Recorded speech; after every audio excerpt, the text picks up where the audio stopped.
Okay, so let's start by rotating this one. Image rotation, 180 degrees, flip it over upright, and then cropping. And again, when we crop, we're not going to put any numbers in here. We're going to let it just do what it's going to do.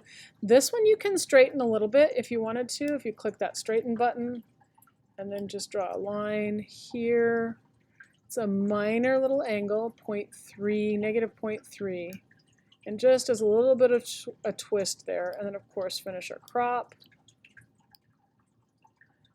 I honestly think this one might be one of my favorite ones to do. Okay, I want to be really careful with this top crop because otherwise you get rid of his head and you don't want to do that. Okay, so there's my crop.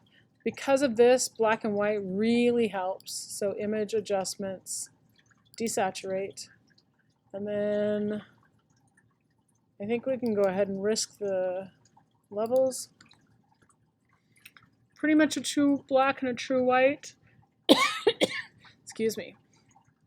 You can mess with the midtones, but honestly this one does pretty well. So our big deal is obviously fixing, like this is the hardest part of this image. There's some other things that are a little challenging, working through some of the places where this fold happens, but by far this is the hardest part, and I think it's probably why it's my favorite part. I tend to work very close on this one. I use the clone stamp a lot. This is my favorite tool.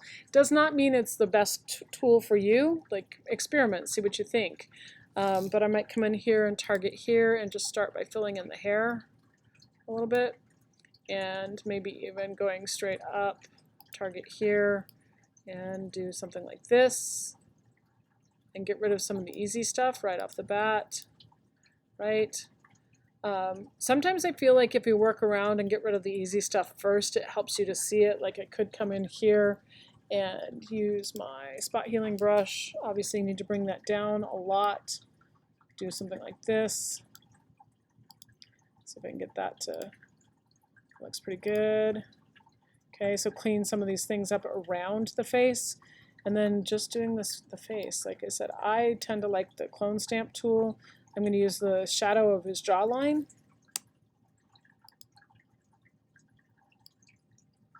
Kind of do this.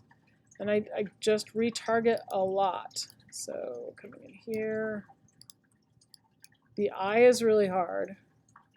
Let's see, forehead. Right there maybe.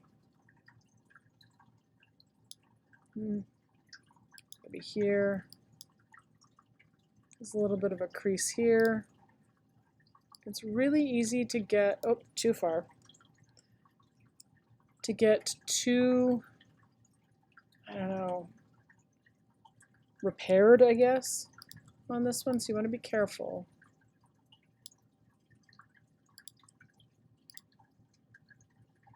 So let's see what that looks like when we zoom out a little bit. Not great across his forehead. You see what I mean? It's really easy to get that too repaired look. Chin's looking pretty good. This not so much. Okay. The neckline, I come in here and do that same thing I did earlier. Target here. And use this. That goes away pretty easily.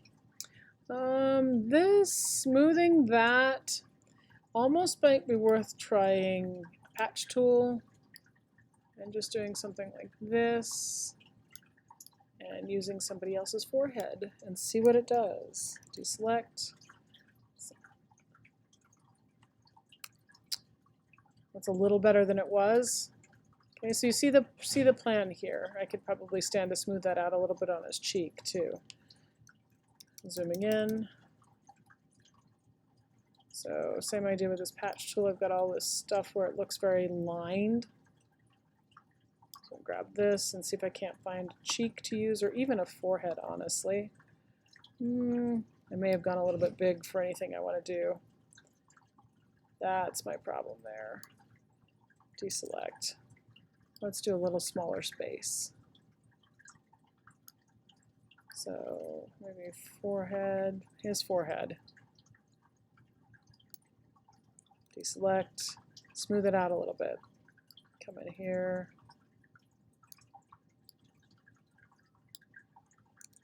Okay. Smoothed out. So obviously you can keep going with this. There are a couple of other places that it's challenging, but as a whole, this works out pretty well.